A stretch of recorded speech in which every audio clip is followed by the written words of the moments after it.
नमस्कार दोस्तों, मैं भूपेश जवांगन निखार कोचिंग सेंटर दिल्ली राजपुरा में आप सभी का हार्दिक स्वागत करता हूं। आज हम लोग छत्तीसगढ़ नगर पालिक निगम संशोधन अधिनियम 2024 के अंतर्गत धारा 11 जिसमें पार्षदों के स्थानों का आरक्षण का उल्लेख है और धारा 11 के क में महापौर के स्थानों के आरक्षण का उल्लेख है, उसको हम लोग डिटेल अध्ययन करेंगे, समझेंगे कि अब जो है क्या चेंजेस उसमें किया गया है। तो चलिए उदाहरण के तहत समझते हैं दोस्तों। वीडियो में ध्यान से देखिएगा और वीडियो में लास्ट तक बने रहिएगा, ठीक है। तो हम लोग पढ़ने वाले हैं धारा 11। धारा 11 में बोला गया है पार्षदों के स्थानों का आरक्षण, पार्षदों के स्थानों का आरक्षण बोला गया है। अब जो है पार्षदों के स्थानों के आरक्षण में क्या चेंजेस किया गया है, ध्यान से समझिए, बता रहा हूं उसको। मान लो किसी नगर निगम में टोटल वार्डों की संख्या, वार्डों की संख्या लिख देता हूं, ठीक है ना। वार्डों की संख्या 60 है और उस क्षेत्र में और उस नगर निगम क्षेत्र में, मान लो कोई रायपुर हो गया, जो भी नगर निगम है, ठीक है, उसमें बात करते, उस क्षेत्र में एसटी कास्ट की जनसंख्या, और जितना जनसंख्या रहते हैं इन लोग को उतना ही आरक्षण मिलता है, ठीक है ना। तो एसटी कास्ट की जनसंख्या मान लो जो है 25 है, मतलब 25% है कुल जनसंख्या का, और एससी की जनसंख्या मान लिया जाए 20% है, ठीक है। हम लोग अभी जो देख रहे हैं पहले का प्रोसेस है, पहले का प्रोसेस देखते हैं कि पहले क्या था। पहले यही था कि एसटी के लिए आरक्षण जितना भी परसेंट है, 25% आरक्षण तो पहले मान लो, और एससी के लिए मान लो 20% आरक्षण है। दोनों का हम लोग योग करेंगे, दोनों का योग करेंगे मतलब कितना हो जाएगा, ये 45% हो जाएगा। पहले ये प्रोसेस था। अगर ये टोटल मतलब एसटी और एससी को मिलाकर कितना हो रहा है, 45%। पहले ये था कि 50% से कम हो, यदि इन दोनों का योग 50% से कम हो तो ओबीसी को डायरेक्ट, तो अन्य पिछड़ा वर्ग जो है इसको 25% का आरक्षण मिलता था, 25% का आरक्षण मिलता था दोस्तों। आरक्षण मतलब सिंपल सा समझना है, ये जो परसेंट की बात हो रही है कुल में से हम लोग का निकालना है परसेंट। जैसे कि एक थोड़ा हिसाब कर लेते हैं। मान लो एसटी का पार्षद कितना होगा, एसटी के लिए रिजर्व है 25% सीट, मतलब टोटल सीट है 60 है पार्षद, इसमें से 25% हम लोग निकालते हैं, ठीक है। तो कितना होगा देख लीजिए, ये जो है 25 एकम 25, 25 चौक 100 हो गया, ठीक है ना। और 4 एकम 4, 4 पंचे 20। जो 15 पार्षद किससे होंगे, 15 पार्षद होंगे दोस्तों एसटी से होंगे, इसमें रिजर्व होगा 15 पार्षद सिर्फ एसटी से ही होंगे, ठीक है ना।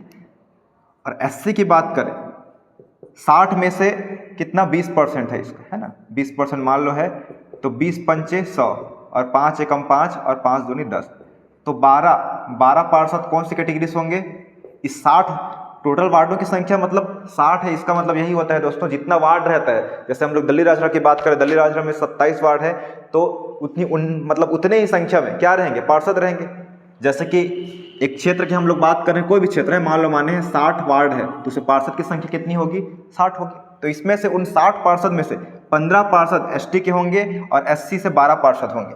और हम लोग बात करें ओबीसी के पार्षद कितने होंगे, तो टोटल का हम लोग निकालेंगे 25%। ये पुराना प्रोसेस बात कर रहे हैं, 60 का हम लोग 25% निकालते हैं इसका, ठीक है ना। हाँ, ये भी है 25%, तो देख लीजिए इसमें, तो 25 चौक 100, ठीक है ना। तो 4 एकम 4, 4 मतलब 15 पार्षद भी किसके लिए रिजर्व होगा, मतलब 15 पार्षद ओबीसी से होना ही चाहिए। उसी प्रकार एससी से, शेड्यूल कास्ट से 12 पार्षद होना ही चाहिए। उसी प्रकार एसटी से 15 पार्षद होना ही चाहिए, ठीक है ना। ये तो उदाहरण के लिए बताया हूँ मैं, सभी उदाहरण के तौर पर पढ़ रहे हैं। पहले ऐसे नियम था दोस्तों, ठीक है ना। और पहले नियम में ये भी था कि मान लो ये हो गया, उसके बाद बात करते हैं, मान लो इस नियम में ये जो है एसटी की जनसंख्या उस क्षेत्र में 30% है, 30% हो गया, ठीक है ना, और एससी की 20% है, तो दोनों को जोड़ेंगे कितना हो जाएगा, 50%, ठीक है।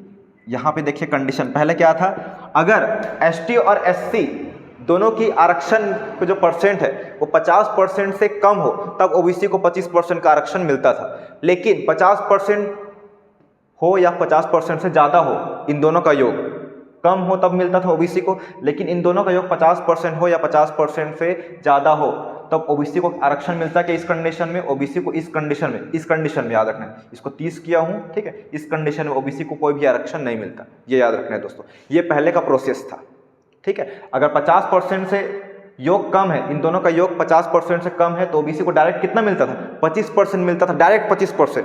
जनसंख्या को नहीं देखते थे, 25% दे ही देते थे, चाहे उधर ओबीसी जनसंख्या कितनी भी रहे, उससे मतलब नहीं होता था। लेकिन अब के प्रोसेस में क्या है, देखिए ये समझ आ गया, ध्यान से समझा रहा हूँ, एक बार फिर से बता देता हूँ। मान लो किसी कोई भी नगरीय निकाय क्षेत्र है, मान लो रायपुर हो गया, जगदलपुर, जो भी क्षेत्र है, दुर्ग, रिसाली, मान लो उस क्षेत्र में वार्डों की संख्या 60 है, जितने वार्ड रहेंगे उतने ही पार्षद रहेंगे। उस क्षेत्र में एसटी की जनसंख्या 30% है और एससी की जनसंख्या 20% है, और उतना ही आरक्षण मिला हुआ है। एसटी के लिए 30% आरक्षण मिला गया है और एससी के लिए 20% आरक्षण मिला गया है। दोनों को हम लोग जोड़ेंगे 30 और 20 को, कितना हो जाएगा, 50%। पहले के नियम के अनुसार याद रखें दोस्तों, पहले का नियम यही था कि अगर एसटी और एससी दोनों का परसेंट का योग अगर 50% से कम हो, 50% से अगर कम हो तो ओबीसी को कितना मिलता था, 25% मिलता था, अगर कम हो तब की बात करें। लेकिन अगर इन दोनों का योग 50% या 50% से अधिक हो तो ओबीसी को आरक्षण मिलेगा, नहीं मिलेगा, ऐसा प्रावधान था पहले। अब की बात करते हैं, अब क्या हुआ है, ठीक है, ये पहले का है, ध्यान से समझिए, ठीक है। अब की बात कर रहा हूँ मैं, इसको मिटा देता हूँ, इसका भी काम नहीं है, ये तो उदाहरण समझाने के लिए बस बताया गया था आपको। ये हो गया, ये पहले का प्रोसेस था। अब बात करते हैं, यहीं पे बात करते हैं हम लोग, ठीक है। इसको बस थोड़ा सा मैं चेंज करता हूँ एक बार। मान लो किसी क्षेत्र में वार्डों की संख्या, कौन सा क्षेत्र, मतलब नगरीय निकाय क्षेत्र में 60 थी, ठीक है, मतलब नगर निगम की बात हो रही है, नगर निगम में 40 से लेकर 60 तक होता है। उस क्षेत्र में मान लो एसटी की जनसंख्या जो है 20% थी और एससी की मान लो इसमें हम लोग देखते हैं 15%, ठीक है। इन दोनों का योग करेंगे कितना आएगा, दोनों को जोड़ेंगे तो 5 और ये 3, 35%। अब के नियम में क्या है, ये अब बात कर रहे हैं दोस्तों हम लोग जो है वर्तमान नियम की बात कर रहे हैं। वर्तमान में अभी जो संशोधन किया गया है 2024 में 3 दिसंबर से लागू हो गया है, उसकी हम लोग बात कर रहे हैं। अब का नियम क्या है, जैसे इन दोनों का योग अभी कितना हो गया है, 35% हो गया, अभी देखते हैं तो 35% हो गया। अब क्या है, आरक्षण ओबीसी की बात करें तो ओबीसी को आरक्षण जैसे पहले के कंडीशन में ओबीसी कितना मिलता, डायरेक्ट अगर 50% से कम है ये योग जो है 50% से कम है तो ओबीसी को 25% प्राप्त हो जाता था आरक्षण। लेकिन अब ऐसा नहीं होगा, अब कैसा है याद रखना है, ओबीसी को भी जनसंख्या के अकॉर्डिंग दिया गया है आरक्षण। अब जनसंख्या के अनुसार जैसे कि मान लो उस नगरीय निकाय क्षेत्र में या नगर निगम क्षेत्र में ओबीसी की जनसंख्या मान लो 10% है तो ओबीसी कितना मिलेगा, 10% ही मिलेगा। कितना मिलेगा, 10% ही मिलेगा। और सबसे खास बात यह है कि ये 35% इन दोनों का योग और ये जो जनसंख्या है 50% से अधिक नहीं होना चाहिए। अभी देखेंगे 45 हो रहा है, ठीक है। पहले क्या था, 25% डायरेक्ट मिलता था, लेकिन अब क्या है, ओबीसी की जितनी जनसंख्या है वहाँ उतनी ही जनसंख्या के हिसाब से उनको आरक्षण दिया जाएगा। ये तो 10% की बात है, इन दोनों जोड़ेंगे 35 और 10 कितना हो जाएगा, 45 हो जाएगा, 50 से तो कम ही है। लेकिन यहीं पे दूसरा उदाहरण बात करता हूँ, मान लो उस क्षेत्र में ओबीसी की जनसंख्या 20% है, ठीक है, तो ओबीसी को आरक्षण कितना मिलेगा, तो ओबीसी को आरक्षण कितना मिलेगा इसकी बात करते हैं हम लोग। मैं क्या बोल रहा हूँ, 50% से ज़्यादा नहीं होना चाहिए इन तीनों का योग, ठीक है। इसका हो सकता है दोनों का योग 50%, लेकिन इन तीनों का इसको मिला के 50% ज़्यादा नहीं होना चाहिए, ठीक है, याद रखना है। देखिए हम लोग बात करें, अगर इसका 20% है दोस्तों, ठीक है ना, अगर ओबीसी की जनसंख्या उस क्षेत्र में 20% है तो उसको कितना परसेंट का आरक्षण मिलेगा, 50% से ज़्यादा नहीं होना चाहिए। कंडीशन को समझते जाइए, ठीक है ना।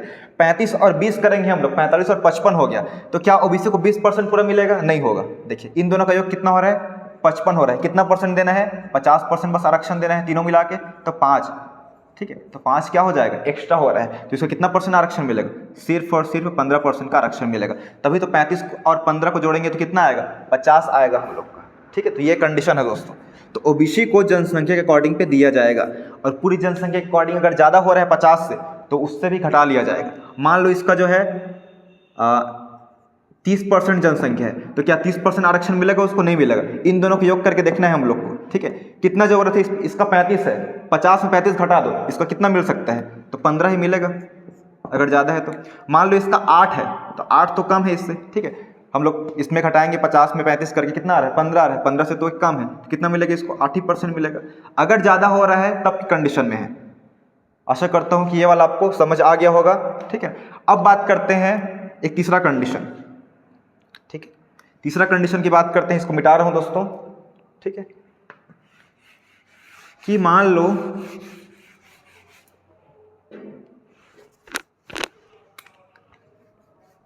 वही वाली कंडीशन है कि इसका 40% है और इसका जो है 10% है, कितना हो गया 50%, तो ये खुद हो गया है। अब ओबीसी को आरक्षण मिलेगा कि नहीं मिलेगा?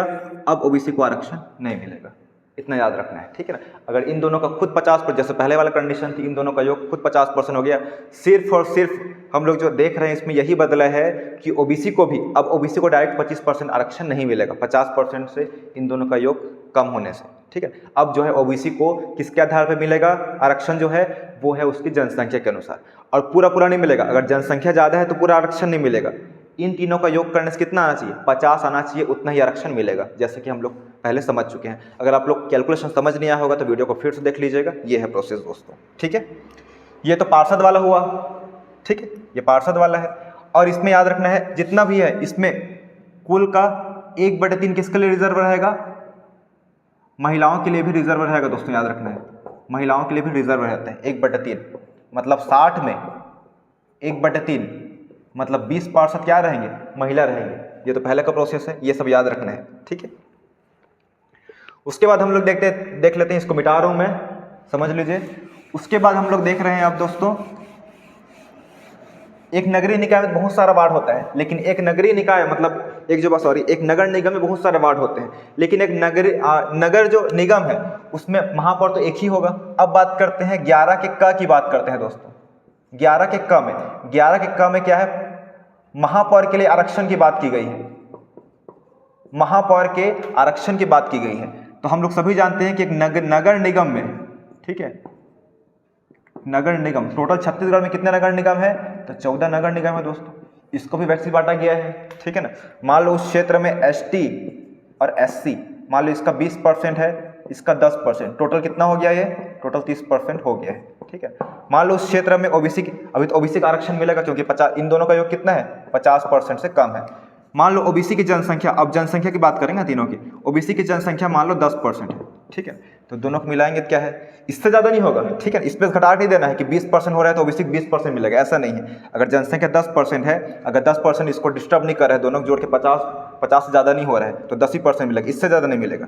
ठीक है, भले कटौती हो सकता है लेकिन ज़्यादा नहीं होगा। तो ओबीसी को कितना मिलेगा?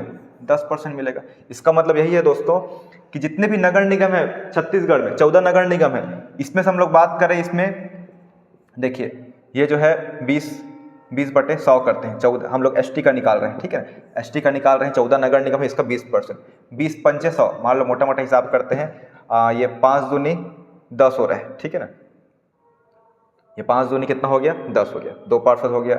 और बात करते हैं 14 का 10%, 14 का 10% बात करें तो कितना हो गया? ये 1। ठीक है, इतना हो गया। और इसमें जो मतलब एसटी, इन 14 नगर निगम रहेंगे उसमें से महापौर, 2 महापौर कौन से कैटेगरी से रहेंगे? वो एसटी से रहेंगे, और एक महापौर जो है कि कौन से कैटेगरी से रहेगा? एससी से रहेगा। इस प्रकार ओबीसी का भी करेंगे 14 का 10% करके, इस प्रकार से होगा दोस्तों। लगभग दोनों सेम है, पार्षद और महापौर का, लेकिन इसमें हम लोग पार्षद क्या है, एक नगर निगम में बहुत सारे होते हैं, लेकिन एक नगर निगम में महापौर होते हैं क्या? बहुत सारे नहीं होते, इसलिए हम लोग पूरा नगर निगम है उसको हम लोग काउंट करते हैं 14 का, उसके अकॉर्डिंग हम लोग का वो आरक्षण निकलेगा। आशा करता हूँ कि आप लोग को ये वीडियो समझ आ गया होगा दोस्तों। अब बात करते हैं हम लोग कि आप लोग के बहुत सारे क्वेश्चन डाउट यही था कि सर महापौर का आप प्रत्यक्ष निर्वाचन तो बोले हो, मतलब जनता डायरेक्ट करेगी करके, प्रत्यक्ष निर्वाचन होगा, जनता डायरेक्ट करेगी करके, लेकिन महापौर को वापस कैसे बुलाएंगे? शब्दावली में बोलते हैं वापस बुलाना, मतलब हमको मान लो महापौर पसंद नहीं आ रहा है, हम लोग महापौर को तो जिताए हैं, लेकिन उसके बाद हम लोग को महापौर पसंद नहीं आ रहा है, उसको निकालना चाहते हैं, तब निकालने का प्रोसेस क्या है? रिकॉल मतलब होता है दोस्तों वापस बुलाना होता है। महापौर या प्रत्यक्ष, जिसका प्रत्यक्ष निर्वाचन हो रहा है, कौन चुना है महापौर को? तो जनता चुनी है, तो अधिकार किसके पास है? जनता के पास है। पहले महापौर का चुनाव कैसे होता था? अप्रत्यक्ष होता था। अप्रत्यक्ष मतलब जिस पार्टी के जो ज़्यादा पार्षद है उसी पार्षद में से ही क्या बनते थे? महापौर बनते थे। अप्रत्यक्ष होता था तो निकाल भी कौन सकता था? पार्षद लोग की अपने बहुमत से निकालते थे। लेकिन अब कौन चुन रहे हैं महापौर को? जनता चुन रही है। तो निकालने का अधिकार किसको है? जनता को है दोस्तों, याद रखना है, ठीक है। अब इसका निकालने का प्रोसेस बता रहा हूँ दोस्तों, तो बहुत ही कॉन्सेंट्रेशन होके इसमें वीडियो को देखिएगा। निकालने का प्रोसेस याद रखना है दोस्तों। कुल पार्षदों का कुल पार्षदों का 3/4, मान लो उस क्षेत्र में कुल पार्षद है 60 पार्षद है, तो 60 का हम लोग 3/4 करेंगे तो कितना पार्षद की जरूरत है? 4 एकम 4 ये हो गया और 4 पंचे 20 हो गया। 15 या 45 पार्षद। 45 पार्षद लोग लिखित रूप में अपना ज्ञापन किसको सौंपेंगे? अपना प्रतिवेदन वो सौंपेंगे दोस्तों। इतने पार्षद जो है संभागा आयुक्त को सौंपेंगे, संभागा आयुक्त को सौंपेंगे, ठीक है ना। फिर संभाग आयुक्त कमिश्नर जो है किसको सौंपेगा? राज्य सरकार को सौंपेगी। किसको सौंपेगी? राज्य सरकार को।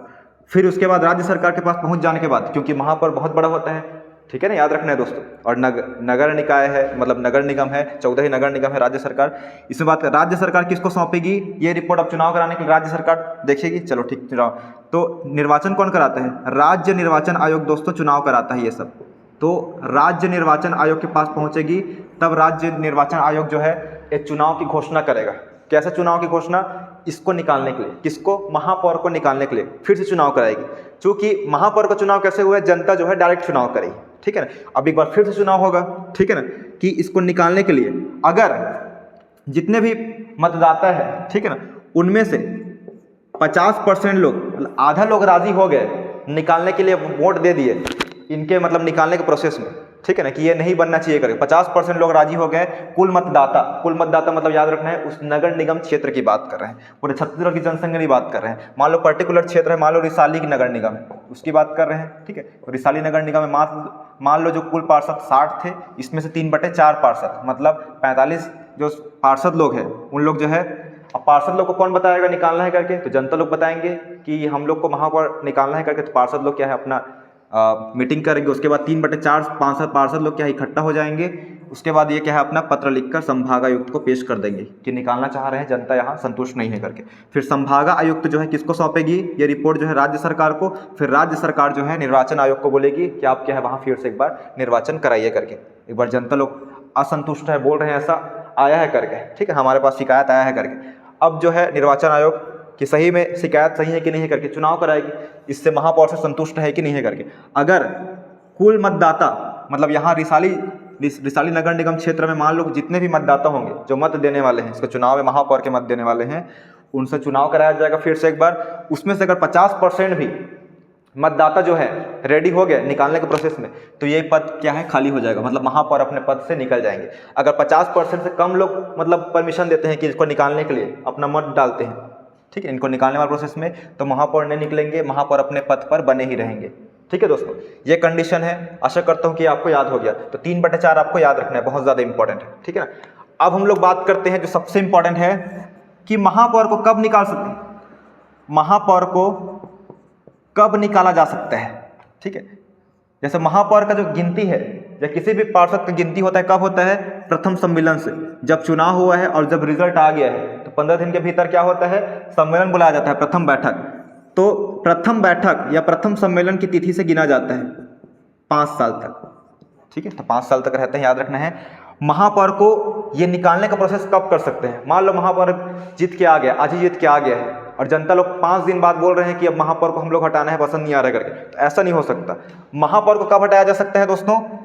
अब ये प्रथम बैठक हुआ है, मान लो आज जो है प्रथम बैठक हुआ है, अभी चुनाव हुआ है 15 दिन पहले मान लो, ठीक है ना, और महापौर का चुनाव हुआ है और महापौर सब लोग का, पार्षद लोग का मीटिंग हो रहा है यहाँ, ठीक है, नगर निगम में। उसके ये पहला दिन गिना गया है। 2 साल तक इसको निकालने वाला प्रोसेस नहीं लाया जा सकता। 2 साल तक इसको नहीं निकाल सकते आप। कितना साल है?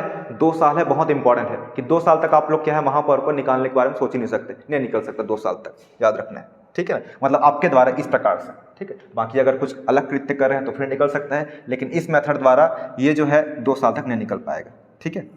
और बात करते हैं हम लोग, मान लो त्याग पत्र दे दिया कोई महापौर, ठीक है, या पालन नहीं कर रहा है राज्य के नियमों का, अगर वो त्याग पत्र दे दिया, ठीक है ना, एक नया महापौर आ गया जीत के, एक नया जो है, मान लो मृत्यु हो गई, महापौर की मृत्यु हो गई मान लो, तो 6 महीने में चुनाव होता है ना, याद रखना है 6 महीना में चुनाव होना ही होना है। 6 महीने में चुनाव होगा, नया महापौर जीत के आ गया, तब नया महापौर के लिए कितना साल होना चाहिए, ठीक है ना। तो इसका आधा कार्यकाल जब तक नया हुआ हो, आधा कार्यकाल है। इसको समझते हैं कि मान लो पहला वाला महापौर जो है 3 साल तक रहा अपने पद पर और उनकी मान लो मृत्यु हो गई, ठीक है, या फिर वो पद क्या है, रेजिग्नेशन लेटर दे दिए, रिजाइन कर दिया 3 साल तक। उसके बाद एक जो कार्यकाल होता है नगर निगम का, कितना होता है, 5 साल होता है दोस्तों, 5 साल से अधिक नहीं होता है, ठीक है ना। तो जो भी नया चुन के आता है, चाहे पार्षद ऐसी बात हो या महापौर बात हो, जितना समय के लिए बचा रहेगा उस नगर निगम का, उतने समय के लिए ही रहेगा। मान लो 3 साल तक थे ये था, अब नया महापौर चुन के आएगा, वो कितना साल के लिए रहेगा, 2 साल के लिए बस रहेगा, क्योंकि इसका 5 साल के लिए रहता है। उससे पहले चुनाव हो गया है ना, सब लोग पुराने लोग बैठे हुए हैं, पार्षद लोग, ठीक है ना। तो नया महापौर आएगा, वो सिर्फ 2 साल के लिए रहेगा, ठीक है। मान लो 4 साल बाद इनकी मृत्यु हो जाती है, तो एक नया महापौर जीत कर आएगा, वो कितना साल के लिए रहेगा, सिर्फ 1 साल के लिए। उसके बाद फिर से चुनाव होगा, याद रखना है, ठीक है। तो हम लोग उदाहरण 3 की बात कर रहे हैं कि 3 साल बाद मान लो पुराने महापौर की मृत्यु हो गई है, नया महापौर जो है जीत कर आया हुआ है, तो इनका कार्यकाल कितने वर्ष होगा, 2 साल का। तो 2 साल में आधा, 2 साल का आधा कितना होता है, 1 साल। मतलब इनको निकालने का प्रोसेस जो, मतलब नया महापौर जीत कर आएगा, उसको कब निकाल सकते हैं, 1 साल बाद ही आप लोग निकाल पाएंगे दोस्तों। कितने साल बाद, 1 साल बाद ही आप लोग निकाल पाएंगे। क्लियर है वाला। इसके आधा कार्यकाल, जब तक इसका आधा कार्यकाल पूरा नहीं हो जाता है, ठीक है ना। मान लो इसमें जो है 2 साल बाद या फिर 1 साल बाद बात करें हम लोग कि जो पुराना महापौर की 1 साल बाद मृत्यु हो जाती है, त्याग पत्र दे देते हैं, उसके बाद चुनाव हुआ, तो जो नया महापौर आएगा उसका कितने साल के लिए रहेगा, मतलब कितने साल के लिए महापौर रहेगा, अभी तो 1 ही साल हुआ है, ठीक है। तो 4 साल बचा हुआ है, तो ये 4 साल के लिए रहेगा, ठीक है दोस्तों, ये 4 साल के लिए रहेगा। लेकिन इनको निकालने का प्रोसेस कब किया जाएगा, अब 2 साल में इसका आधा करके। पहले वाला महापौर का 2 साल लेना है, लेकिन उसके बाद जो नया महापौर जो भी आएंगे उसका आधा कार्यकाल लेना है। आशा करता हूं दोस्तों ये वीडियो आपको समझ आया होगा, समझाने की पूरी कोशिश किया हूं मैं इसको कैलकुलेशन द्वारा। Thank you.